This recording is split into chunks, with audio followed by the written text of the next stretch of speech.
For some people, spending tens of thousands of pounds on a luxury watch is worth every penny, but it can also put them at increased risk of muggers. Watches worth more than £50 million were stolen in London alone last year. That's according to police figures given to the Watch Register database. Well, Tir Dhondy has explored this issue for a BBC Three documentary in which she met some of the victims and also the criminals.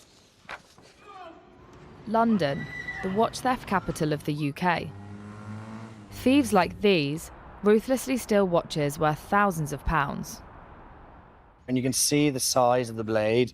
I met Andrew Dinsmore, a Conservative councillor who last year was robbed by moped thieves wielding an 18-inch machete. We were on our way to the cinema, sort of broad daylight, and as we turned down a residential road, a man got off the back of the moped, charged towards me, screaming, "Give me your watch, give me your effing watch, give me your watch." My wife thought it was a terrorist attack. You can see here she actually just collapses. Oh gosh. Andrew's attackers are now in prison. And how do you think the watch was spotted? At the time I was wearing a long sleeve jumper. There's basically no way you could have seen it from the road. And the way that they approached us, very directly, straight to me, that's why I think it was definitely that they wanted the watch. And the only time it would have been visible was when we were in the restaurant, when I pulled my jumper up and we were eating.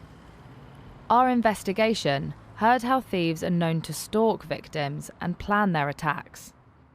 One surprising turn was when the teenager who stole a £17,000 watch from Welsh singer Aled Jones contacted me directly, offering an interview. You good? Yeah. I met him a month before his trial, where he was handed a 2-year sentence. I just felt like I had to get money, so I was walking around in this area where I knew that I would see something. Due to his age, he cannot be legally identified, and he was not named in court. I just clocked the guy. He was in a quite well-off shop, and I noticed that he was wearing a Rolex. I followed him for a couple minutes, and then he went onto a back road. He was with his son, but I didn't know it was his son. So what I did is I just pulled out the shitty on him. Moments after the attack, he was captured on CCTV carrying the blade. When I was going back home, the realisation hit me that I just done something crazy, something stupid. I regretted it instantly. I don't feel as bad because he's a well-off celebrity. He's probably got 10 more in the safe. And what are the consequences? Serious time in prison, that's the consequences. Don't really want to talk about that. I've said everything I wanted to say. Okay.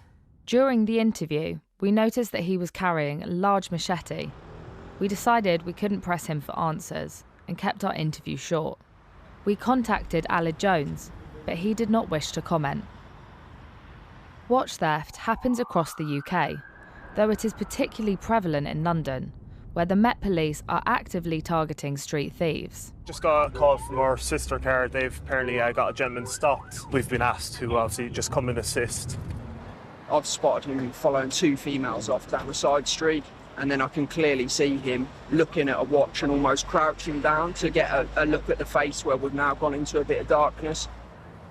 No one's going to have £150,000 in their wallet, but they have got it on their wrist. So it's easier to steal a watch than it is a car as well. They're doing surveillance work that then goes to a handler and, then potentially out of the country or sold on the black market. The watch thieves I met see it as a crime with rich pickings, but those who get caught face hefty prison sentences. Tir Dhondy, BBC News.